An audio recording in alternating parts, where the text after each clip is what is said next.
Hello everyone, History with Hilbert here, and today I'm making a little update video, and today I decided to do something a little bit different, fly on my neck, and to make one up in the countryside. So this isn't too far from my home, so please don't try and stalk me by using Google Maps to work out where I am. Down there somewhere is the Tyne, and I've just come from over there, walked along the edge of that field there, and went through a field of bulls who, needless to say, weren't too happy that I was going through their field, but I didn't dither and I got out without being charged in the end, so that's a good sign. I have caused a little bit of a mass exodus with the cows. I feel a little bit bad because I've taken the high ground, but it's such a nice spot up here. I thought this would be the perfect place to just stop and have a little chat with everyone. So what's happening on the channel? I haven't uploaded in a few days, but I have consistently been uploading, which is a good thing. Now, to do with my computer issues that I was having, that actually sorted itself out the day after, but I've been partially lazy and partially genuinely very busy. So I did make a lot of the sort of discussion videos and upload them because I really quite like making them. I'd make 2 or 3 at a time. I think I said had some coffee before and then just talk about history. And because they didn't require too much planning, it was literally just me sort of recording and talking to the microphone. So I hope you have enjoyed them now. I think you have. I really need to get back to answering comments, but as I say, I've been very busy, and I am going to start doing that because it's letting up a little bit now. I have a bit more time. So another thing that I sort of thought I'd talk about, I'll just pan over there. I think I said that the Tyne was down there somewhere where all those trees are in the valley. And I really like this spot. I'm going to cross the Tyne in a little bit at Bywell, which is just down that way. I've got to make my way down the hill from here and then along the river, which should be nice, and then I'm going to make my way back over there. Again, please don't try and find out where I live. But it's just, I don't know if I'm very lucky living in Northumberland because there is so much, just nature here. There is so much just green where you can walk and go as you please, and loads of animals. There's obviously you've got sheep on the other side, you've got cows here. I had the bulls in the other field, and grey squirrels just scampering up into the trees.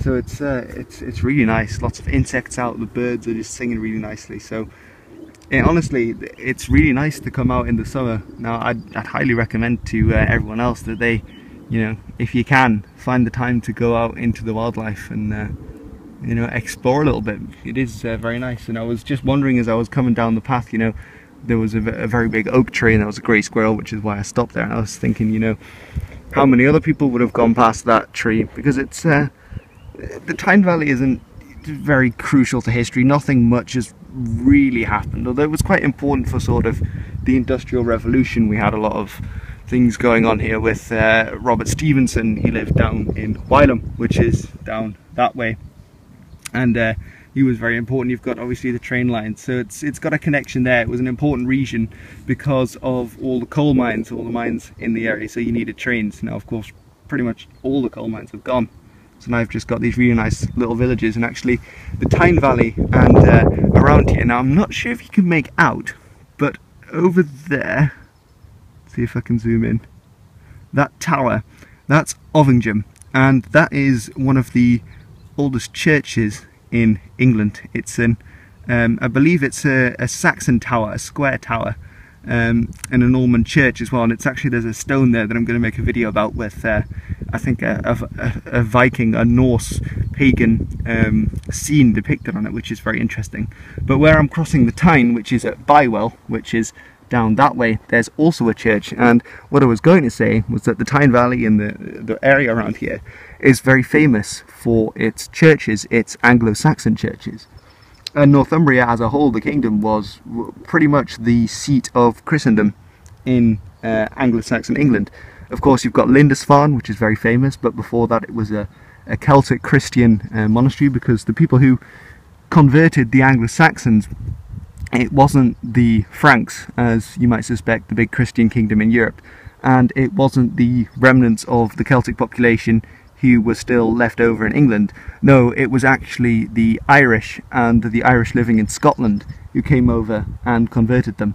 So with King Oswald, I believe it's St. Aidan, he was an Irishman. And the church up here for a long time, I think right up until the sort of the end of the early Middle Ages, was the Celtic church.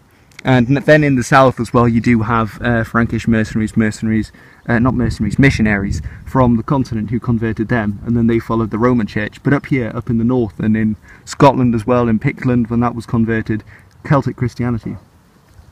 And you do have a lot of these Anglo-Saxon churches. Now obviously after the Synod of Whitby, and I should remember the year but I don't, then it was changed so that everyone followed Easter at the same day, and that's really the point when Celtic Christianity starts to decline. But for a long time that was the way of following the church here, which is quite interesting.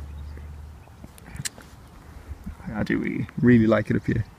It's nice and peaceful. But I'm gonna carry on with my walk. I know this is a little bit of a random video, but I guess some people might appreciate it.